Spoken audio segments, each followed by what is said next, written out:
Alright, going on everybody. It's your boy Ray. New year, new series. We doing a whole bunch of interviews. First interview, I had to come see my boy Jock. What's good, baby? How you doing, I'm bro? good. How you? Tell the folks about yourself. Where you from, your name, all that. Alright, well, Jock Quinn, aka Jock. Jock Anderson is my stage name. From Asbury, New Jersey, but my roots and everything I come from is PA. My whole family is from PA, Pittsburgh, Philadelphia. So that's really where I like reach. That's where my roots are grounded at. So that's really where I always say I'm from Philly or always say I'm from Pittsburgh. But I grew up here. That's a good ass town to come from. You got Wiz, Mac. You got all of them. It's a great music. It's a great music city. Philadelphia got nothing but culture. That's why I love it so much. So time out, hold on. Before we get into it, Go ahead. this man is a diehard Patriots fan. How you a Patriots fan from Pittsburgh? Alright, so this is how it happened.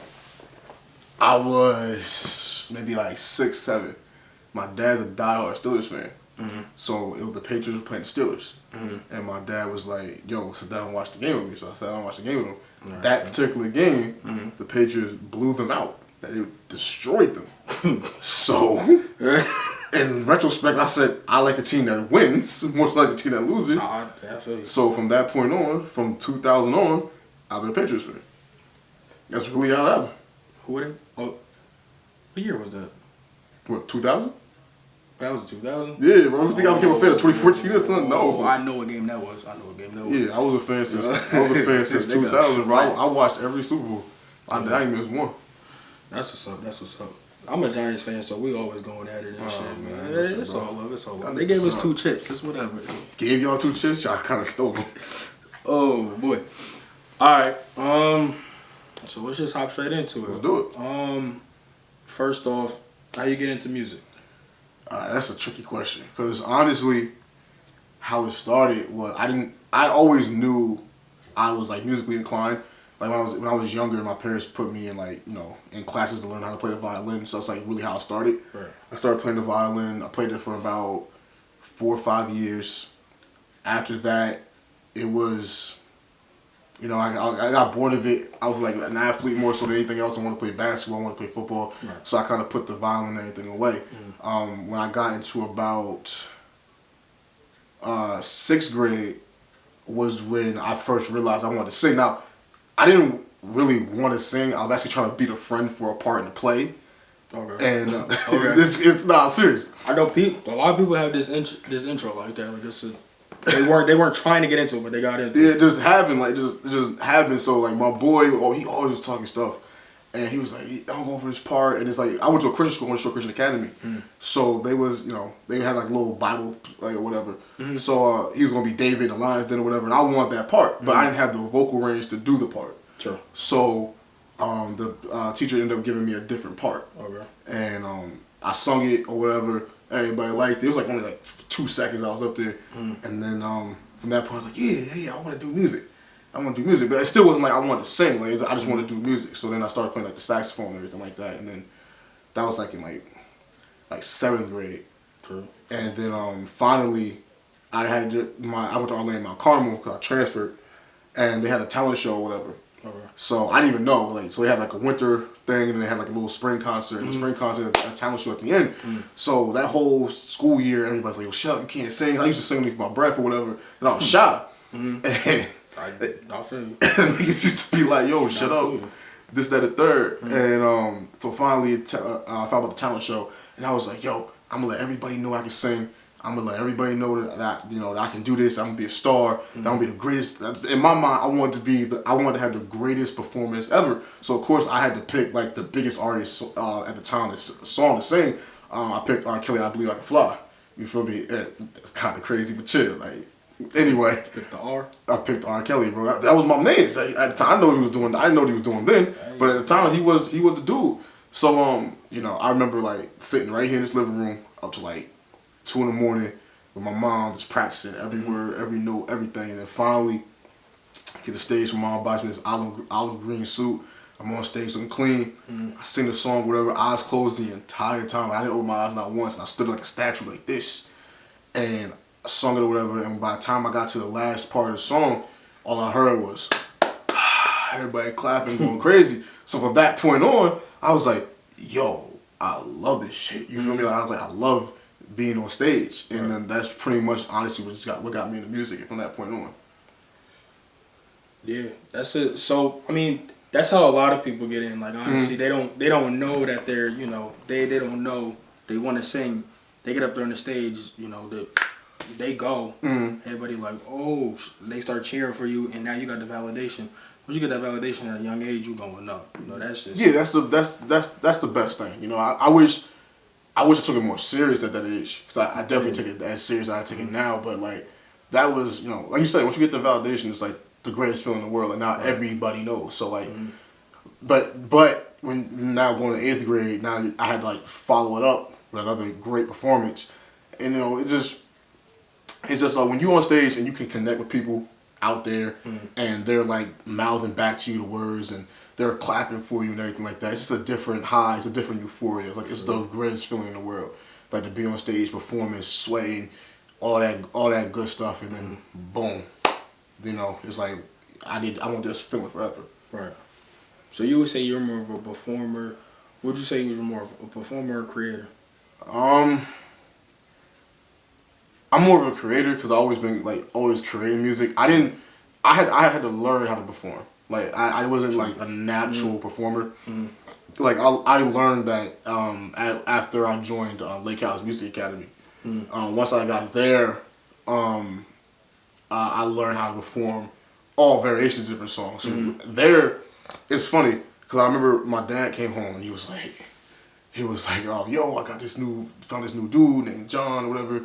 He's over in school or right on the corner from the house or whatever. I'm like, okay, that's what's up. But at the time, like, I was like maybe 16, 17, so I was still like kind of like focused on girls and sports and video games were my thing. Like music wasn't my thing. So he's like, yo, I want you to go over and meet the dude. So I go over and meet the dude, and John was just this big ball of energy, older white guy. And I'm like, what the hell? Why are you so happy? He's more excited about That's weird around there. Exactly. It's weird, exactly. So I'm seeing that. I'm like, who is this dude? This big smiley dude. I don't like people smiling on my face all the time, but he just had this really genuine, loving energy for just music or whatever. So after he gave me a tour of the whole thing, of the whole building or whatever, he asked my mom to sign up. I was like, yeah, we'll give it a shot. So I get in there. First day, I'm like the only African American kid in there. I'm the oldest on top of that, and I'm the only one in the whole class. Like maybe like 10 of us that did R&B. And so I met Albie, and Albie was like, what do you like to sing? And I was like, I like to sing R&B. Pretty much that's all I like to sing. And he was like, oh well, here you're gonna do a variation of different music. I'm like, what are you talking about? He's like, yeah, you're not gonna just do R&B. And I'm like, oh, that's not gonna work. I was like, oh, I don't do whatever else you're talking about. He was like, well, we do pop and rock and roll and different stuff like that. So I looked at him like, nah, bro, I'm not doing that. So long story short, eventually I caved in. I did one of the songs, and it was the first song I ever did was Seven Nation Army, and that's the song right there. That is a dope song. That is a really dope song. I didn't realize how dope it was until I actually started singing it. That song is hard. It's fire. It's fire. And when it comes on that Porter, I'll be like, yeah, I can sing this. You feel me? Like, yeah, I used to do that. But just going being at Lake House and just working with Albie, working with Juan, John, like just different people. I learned how to perform. So I'm way more of a creator than I ever was a performer. Right. So back to that validation thing. That validation that's a building block, especially in this facet.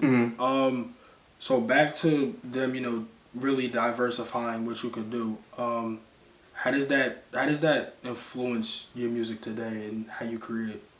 Alright, I wouldn't say that them giving me a different variation of music really influenced me. Where the influence come in as far as what they gave me was just strictly performance. Because one thing I always will say, like the greatest performer ever is Michael Jackson. Then right after him, you could probably say Beyonce, Chris Brown, whoever else. I'm a Prince guy, folks.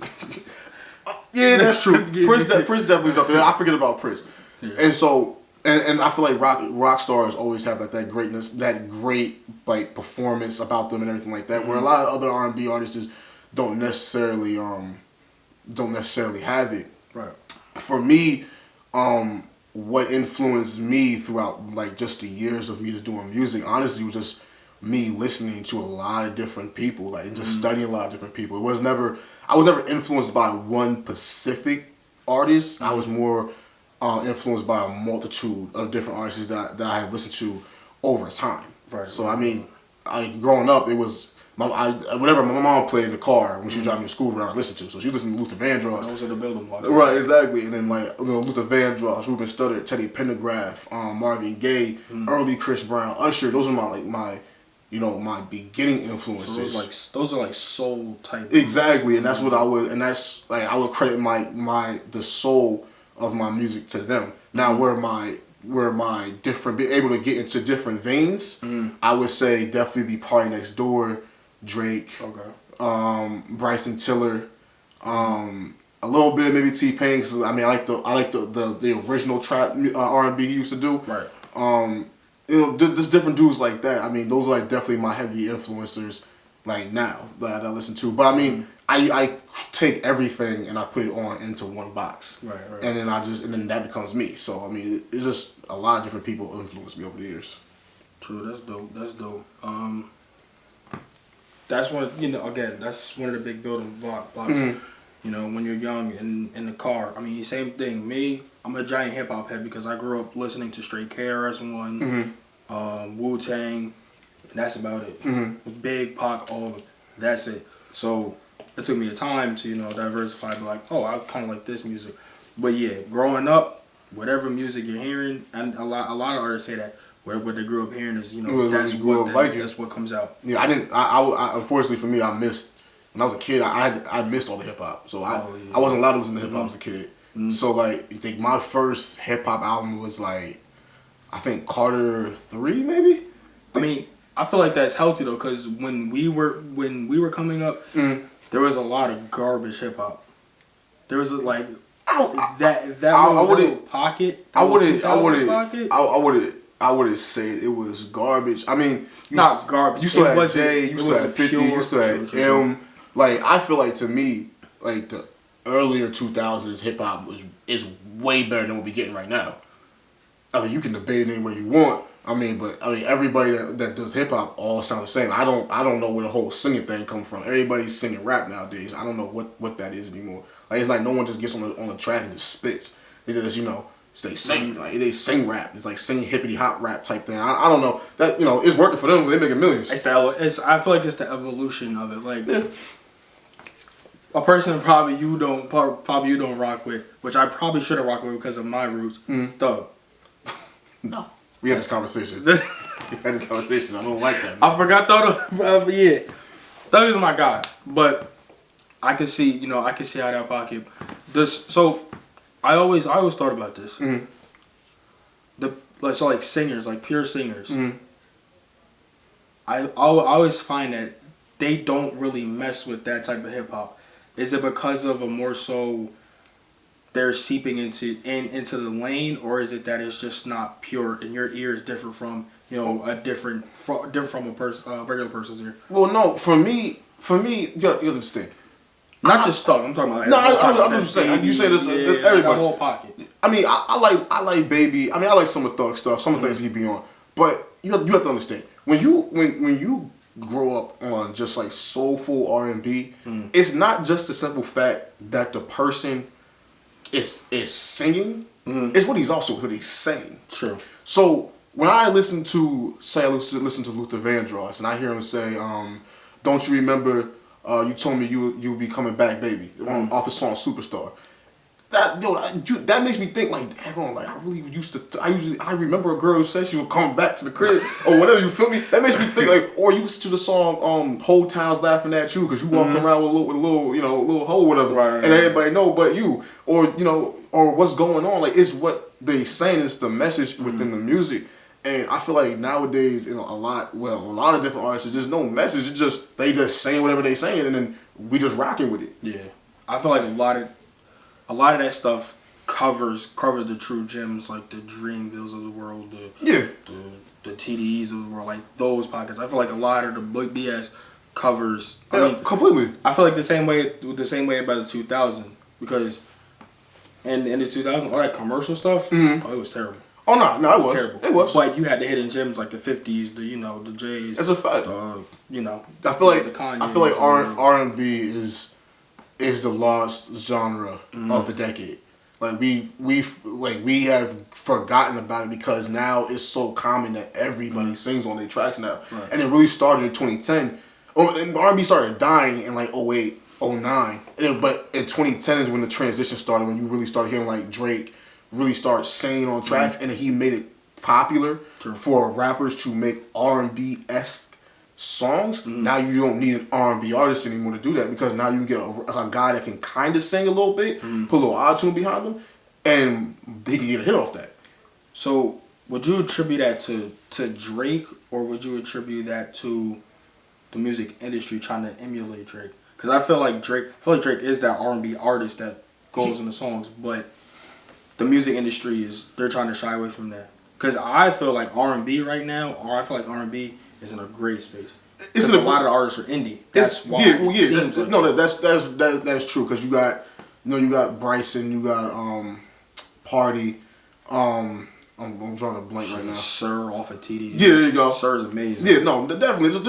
There's a lot, but I mean, it's just overshadowed completely. But I do think that a lot of responsibility for how R&B went underneath the radar a little bit definitely falls on Drake's shoulders a little bit more. Because like I said, he's the first. I mean, he's not the first artist. So you got Ja Rule was singing on tracks. You had 50 singing, but he's the first one to, like, Marvin's Room, Fire and Desire. He's the first one to really come out with an R&B song that would be normally sung by an R&B artist. R&B album. Right, exactly, and get hits off that. And get hits off that. Yeah. That whole Take Care album was like, that's an R&B dude.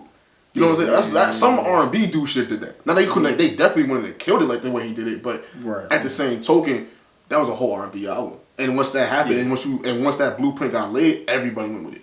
Yeah, I feel like that's probably why that's my favorite album of him. Yeah, that's my favorite. So separate from everything else. Yeah, that album. R&B shit is insane. That album helped make me who the artist that I am today. You know, just a lot of singers like that, honestly. True. Rappers too at that. Because everybody's trying to create or emulate that reminiscent type music, and I think that's the vein that I jumped into. You know, like I jumped into the vein of reminiscing on older relationships and past mistakes and where I went wrong here and there and how I try to fix it and how I try to bring it all back together. I mean, I'm an emotional type of dude, so like Drake and me was like best friends for a long time. So listen to Drizzy, you know, I was just like, I want to be just like that. You know what I'm saying? Like I said, to me, R&B is in a solid spot, but it's definitely underneath the radar. There's definitely a lot of dudes that should be up here, but are right here in the middle and don't get no love. Yeah, I mean, I feel like the tide is gonna change on that because with me, it's gonna change with me. It's gonna change with me. And platforms like this, because I love that underground R&B shit. Yeah, we the best. So we tell the truth. Honestly, we tell the honest, God-given truth. So, in the lane of you changing that, features wise, are you more apropos to feature with another R&B artist or with a hip hop artist? I'm open to do music with anybody. I don't care who you are. If you do music, I want to work with you. I feel like for me, I'm very selfish with my music. I'm super picky. I'm very analytical. I'm very like microscopic on it. And if I feel like, and I'm not saying anybody's trash, but if I feel like you're trash, I don't want you stamped to my name. You know what I'm saying? So I look at everything that I go into, every artist that I work with or try to work with as an opportunity for both of us. And I want it to be an opportunity for both of us. I want both of us to come together. I want both of us to work together. I want both of us to come up with something great and dope that we can put out for the masses and everybody will like. The issue is, when it comes to trying to work with people, is one, people are unreliable. Like I send you a verse, send you a track, I don't get nothing back. That's offending. that's offending. That's like, I don't get nothing back. Or I get DMs. Someone did me like a few months ago. They're like, yo, let's do a song. I'm like, all right, bet, send me the beat. I'm making the beat for you right now. I'm like, true. I don't hear nothing back from him.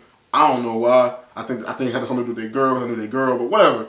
And then the third thing that really kills it for me is like, is like you meet these artists or whatever, and there's no shots, and they start saying, oh yeah, I charge features, and I'm like, why? Why are you trying to charge me? We're both indie artists. We're both trying to make it. Right. And the way I look at it is, if whatever I put my money into, there needs to be a benefit on that. So if I go to sue Surf and I say, Surf, how much for a verse? That's the first thing I'm leading with. How much for a verse? I'm not gonna say let me get a verse. How much for a verse? Because Surf has that validation. Surf is that guy as far as New Jersey goes. Mm-hmm. If I walk down the street and I ask Joe and I see Joe Schmo and hears me singing, or I hear him say, yo, let's do a song together. He says, oh, I charge $50 for a verse. I'm not paying you $50 for a verse, because if I can walk down the street in your town and I can ask 5 people who you are and the answer is who, why can I pay you? Because now I'm gonna pay you and put the song out and I get nothing off of that. Mm. What's the benefit? And that's like always been like, you know, like for me, like just, I mean, I tried to work with multiple different artists. I tried to work with different people, and you know, things just fell through. You know, it just didn't work out, or for whatever reason. So nowadays, you know, I don't even ask. You know, I just do my own thing and just put my own music out. And if a feature comes my way, it comes my way. Mm-hmm. If it doesn't, then it doesn't.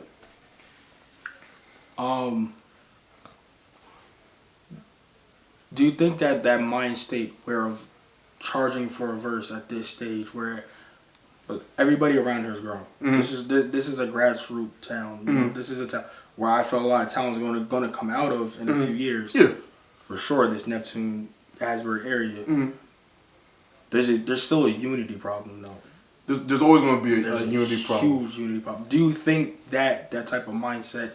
Do you think that charging for feature is a product of that, or the $50 for feature is a, you know? I think for one, everybody believes their own hype way too much.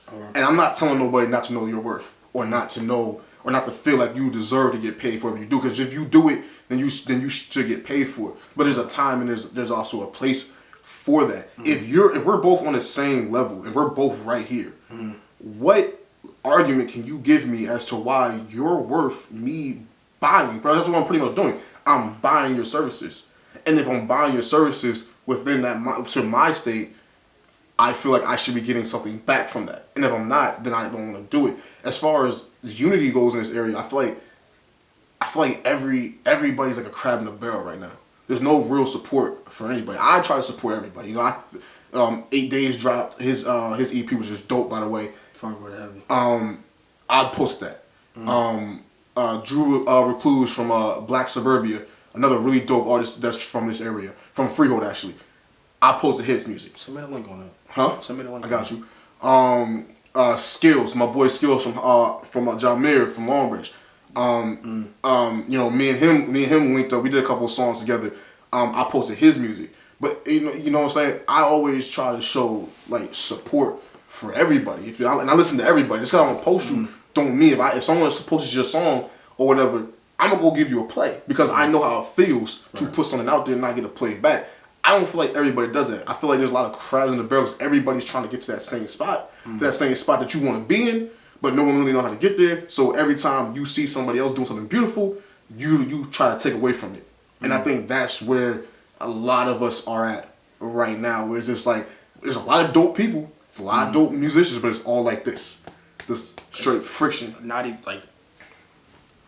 even just music and creating, period. I mean, art, this lane right here, interviewing shit.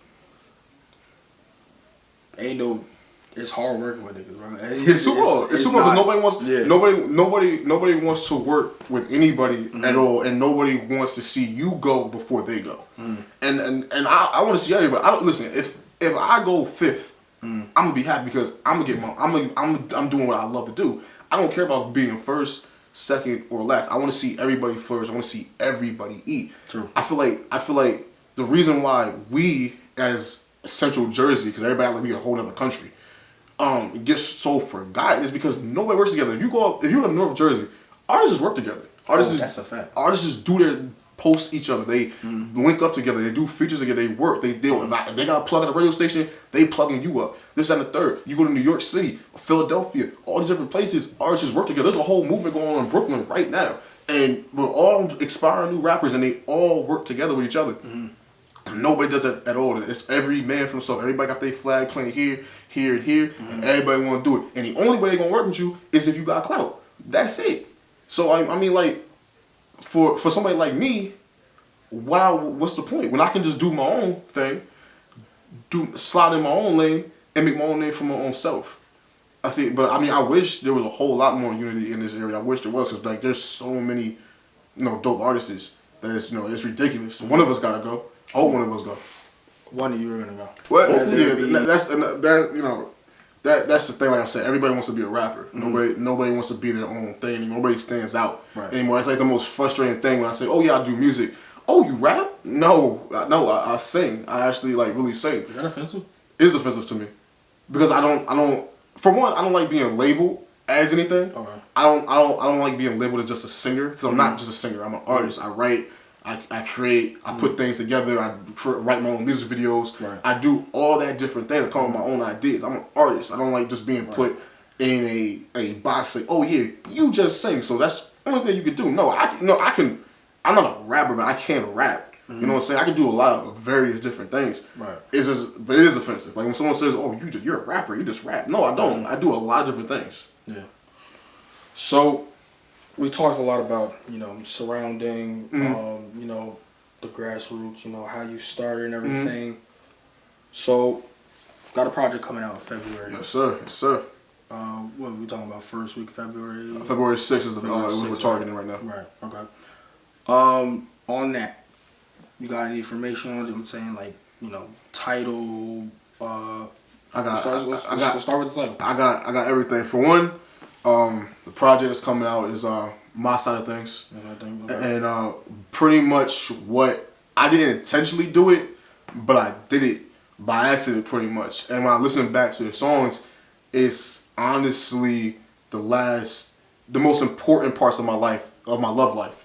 So it's 6 songs all together, and each song signifies a different moment that happened over the last decade of what made me, what got me here, what got me there. And it's not like depressing or emotional. No, it's like different parts of my life that, like, this girl here, if she listens to it, she could hear the story that I'm actually conveying through the story. And that's honestly what I didn't intentionally even do, but I did it. And so that's what I'm rocking with right now. And it's beautiful. We got You Got Me, Say Less, Come Through, Seized Interlude, Tonight, and Save Me. Okay. The 6 songs are going to be on the EP. February 6th, super excited. I got a big announcement video coming out about maybe like 2 weeks, so that's going to be out very soon. I can't wait for that. But it's been a long journey for this project. Right. How long? Is it the first project? This is the very first project. Very first project. How long? I mean, the saying always is, you have your whole life to make your first project. How long did you actually studio time working on it though? Wow. So, I started working on it in May. Okay. I didn't finish it until November. So, most people might take this as a pushing question. What's up? That's my interview style. Okay. There's 3 questions where I'm gonna push on. Yeah, I'm open book, bro. Whatever you want. So, you being an emotional person, and I'm an emotional person too. So, I know I'm just not as expressive. Making this album, how does your mental health fare? All right, so because that's I like R&B. Yes, this is the theme for R&B. But first project wise, I feel like a lot of people play with the first project. There was no plan. We went in on this. This is serious. These serious stories. These are real life stories. Everything happened. I mean, when I was writing these songs, I was re-listening back, so I'm like, it was the most depressing part of just me ever doing music. Like when I got done with it, I had to detox. I didn't do nothing musically from December on, I haven't been back in the studio. I haven't really written down or wrote a song at all because I just didn't want to. Because I was like, when you're writing from your past experiences, I mean, you get stuck in that, and then you just constantly want to write that. So I had to like completely detox my way up off that music. I mean, when I think back, on a lot of different things. I mean, mental health for me, and there's a song in there about mental health, and it's called "Save Me." Is there a recurring theme in this song? No, it's not. It's not a recurring thing. It's just for this particular song, it for me it stood out the most because over the last 2-3 years I've been dealing with a lot of different results like depression, different things like that, and just going through a lot of different things, self-medicating, right. Just trying to get over whatever I was trying to get over. When I came up with the song "Save Me," and the first opening lyric was, "Who's gonna save the day? Still trying to find the one that got away. I'm still trying to drown the shame away in my life." Like that I didn't even like write it down. It just blurted out of me when I first heard the beat. And that kind of punched me in my chest. It took me back to darker moments in my life in like 2018, and just sticking on to that one song. I mean, that song stemmed from various different reasons. I mean, right. I was with my ex like 6 years or whatever. We was together for like 6 whole years. That's a long ass time. And ups and downs, whatever. I did some bull I should have never did. Messed around with a girl I should never messed around with. She found out about it. Nothing was ever the same. After that, we ended up lasting maybe like 2.5, almost 3 years afterwards, whatever. And then right when we like had broke up, like for one, I was losing the girl, like the love of my life at the time, and then I was also like broke as hell. Like I had no bread, I could barely afford anything. I was in and out of the court systems, legal issues all up the wazoo, fines here, fines there. No, unemployed at the time too, cause like I got fired from Walmart, and then I got fired from Chipotle. That's where I knew from fucking Walmart. Which is bum. And then I got fired from Chipotle, and then like I had no bread. Like it was just bad. And I remember, being in the car with her, and she's telling me this. And first of all, we had a discussion, and I thought it was good. And then she sent me a text message like 4 days later, and she broke up. And I was at work. I was working at Nike at the time, and I remember like just like breaking down real quick and having to run to the bathroom or whatever, like really super emotional or whatever. So then after that, I'm still going through like trying to get my money right and everything like that. And I'm like 22, 23, and everything that I said I was going to be in my life, I wasn't. You know what I'm saying? And that started like really clicking in my head. I wasn't in school. Me and my moms, we wasn't cool at all. Like she wanted me to go to school. I didn't want to go to school because I was trying to do music or whatever. I had no mission statement or any goal or how I was going to do it. I just knew I wanted to do it. All my money was going towards fines and lawyers, and then I'm like trying to like get back in the dating scene, trying to get over this girl, trying to do this, trying to do that, and it was just really bad. So I mean, from that point on, I started getting really depressed. But as I got depressed, I was like, I need to do something. So I was like, I started drinking NyQuil or whatever, like really for real. And I was just like self-medicating off that for like months. And then I would go to the clubs or whatever, and I would take whatever money I had I could scrape up. I would go to the club and just get as drunk as I can on purpose, just to just to fill the void of how I was feeling. And after that started working, I started feeling worse, and then I started dating another girl, and I had like 5 girlfriends at one time, and I was just trying to find love in all of them that I didn't have for myself. And when all those relationships came crashing down, I was just by myself in like my own box and in my own bubble. And music that I was writing or whatever was depressing, and I was just depressed and just completely like I was defeated at that point. Once I got to that point, I was defeated, and then car got repoed. I remember that, and at that point I hit rock bottom, and that's where I just did there was times when I disliked myself. I hated myself for what I was at the moment, and when you, in those moments of my life, like I'm happy until I got out of it. I'm in a way better mental space than I was then. But in those dark times, like at times you don't even want to be here. You contemplate different things, and scary. It's super scary because like I always say, you can take away my money, you can take my car, take my girl, take away my physique. The moment you lose your mind, it's over. Like I don't care how strong you think you are. The moment your mind goes, everything else goes with it. And it's like that's it.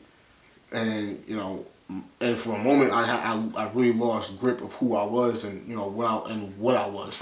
So Save Me really is, and it emulates all of that. It emulates all the depression, the dark thoughts, the suicidal thoughts, like the different things that you go through, and that's everything that I put into that song. I mean, I listen to that song now and I still get chills.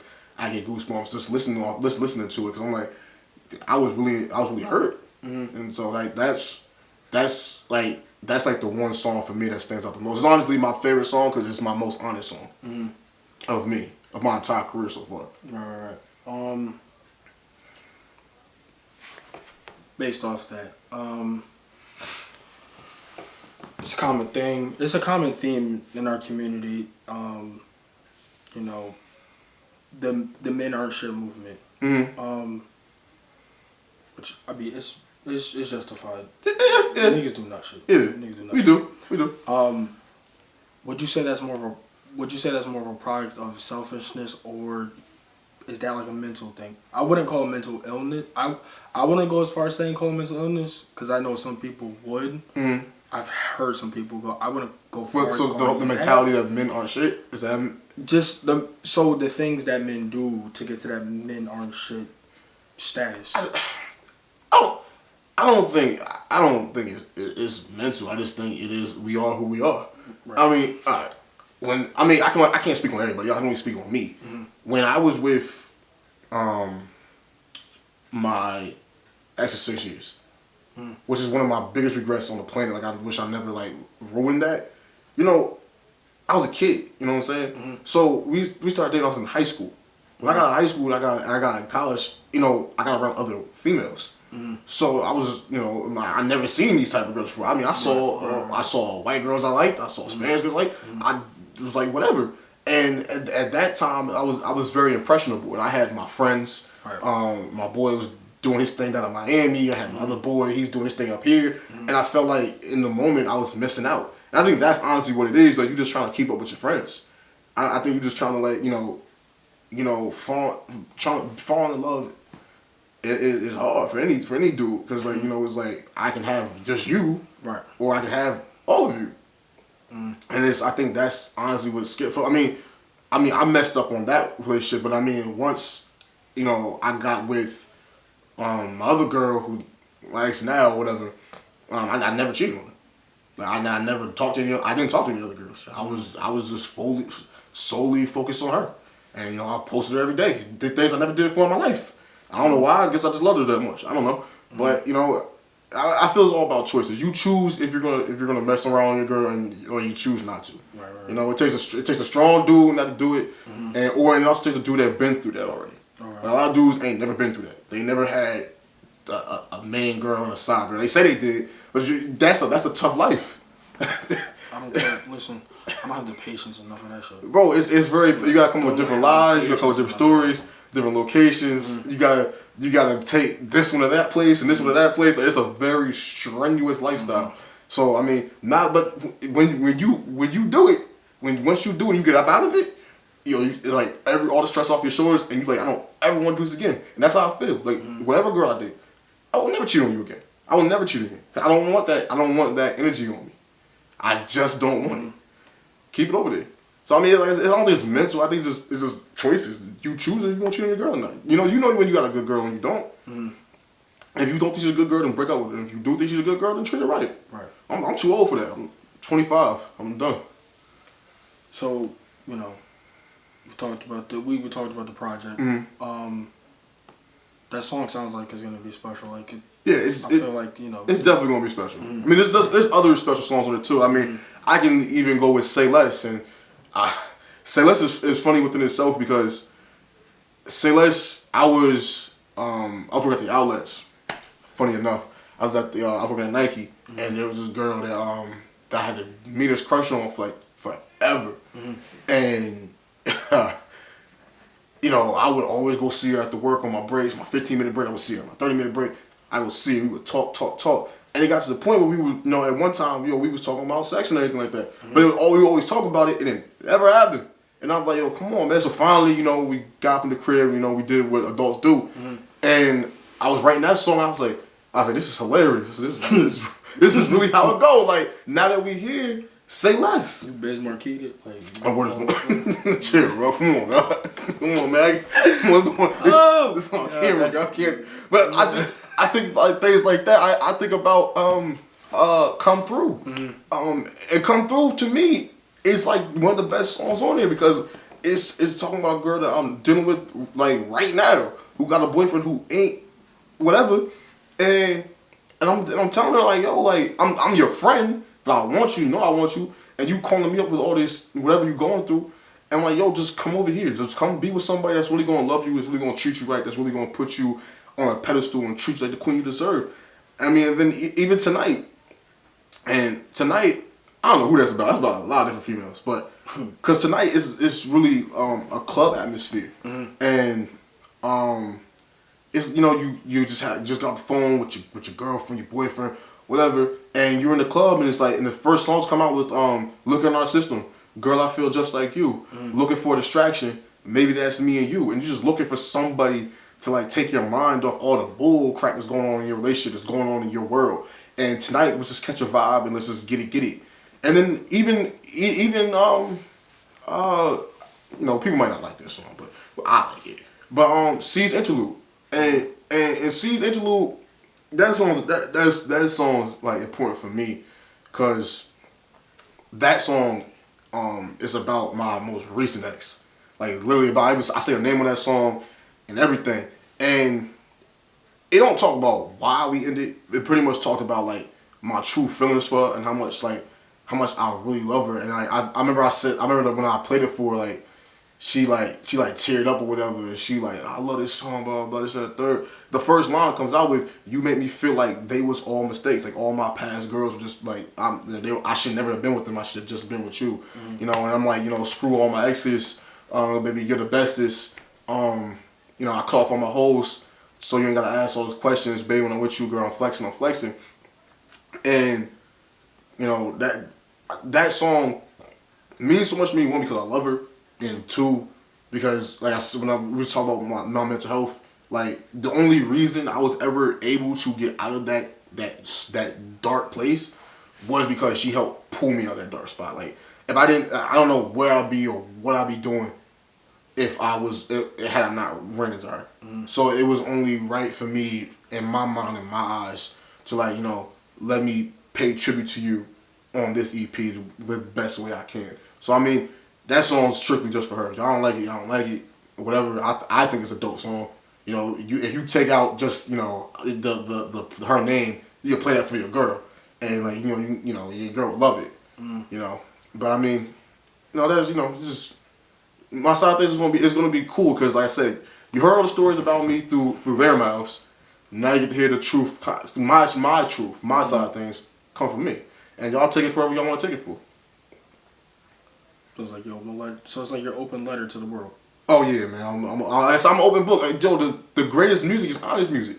If you're not honest, listen, people can tell when you just made a song just to make a song, and people can tell when you wrote a song because you actually feel it. And the way I write and the way I perform in the studio and perform on stage, it's all about connection. I want to connect with you. So if I can write a song that you can relate to it and you can feel it, I'll win. Because now I got you. Because now we're both on the same wavelength, we're both mentally there, and we're both going through the journey together. Right. And that's how I feel like each song is on here. It's a different journey about whatever it is I was going through, and you can relate that to you. And I feel like that's how music should be. Like music should be, relatable. Like you should be able to relate to that. You should be able to find your story within my story. Right. And if you can find that, then that's where the creativity and everything else is just beautiful. So that thought in itself is special because what if we go back to our pop's generation, niggas wasn't supposed to speak their mind, talk about their hearts and shit. They wasn't. No. I feel like that attributes to, again, back to the mental health. I feel like it's all a circle. I feel like that attributes to why there's so many mental health issues in our community. Yeah. Now with past generation and our generation being taught the same thing, harbor. Do you think being like expressing how you feel, stuff like that, even through music, do you feel like albums like this, like To Take Cares of the World, like albums that show a person expressing themselves of our skin color in our generation, do you think that's gonna help, try to at least slow down the the mental health epidemic that's going on? I think any way you can express yourself is good for you to do. Because for me, I didn't have anybody to really talk to. Right. Like, my friends, I couldn't tell my friends that I was popping pills and drinking crazy and drinking NyQuil. Who the hell want to tell somebody that? I couldn't tell my parents. I had nobody to tell. So it just was all bottled up on the inside. And when you keep things bottled up, eventually it explodes and it comes out of control. Because you're trying to control it by suppressing it with weed, with pills, whatever your vice is. You're trying to suppress it, and eventually everything you use to suppress, you become tolerant for it, and then now everything just boils up because you're not dealing with your issues. What I found is I'm not gonna hide who I am anymore. I'm gonna just tell y'all. I'm gonna tell y'all I'm emotional. If you see me on Instagram, I post emotional posts. Like if you follow me on Snapchat, I post emotional stuff. I have no problem with it. If whatever I'm posting about, whoever I'm posting about, they know.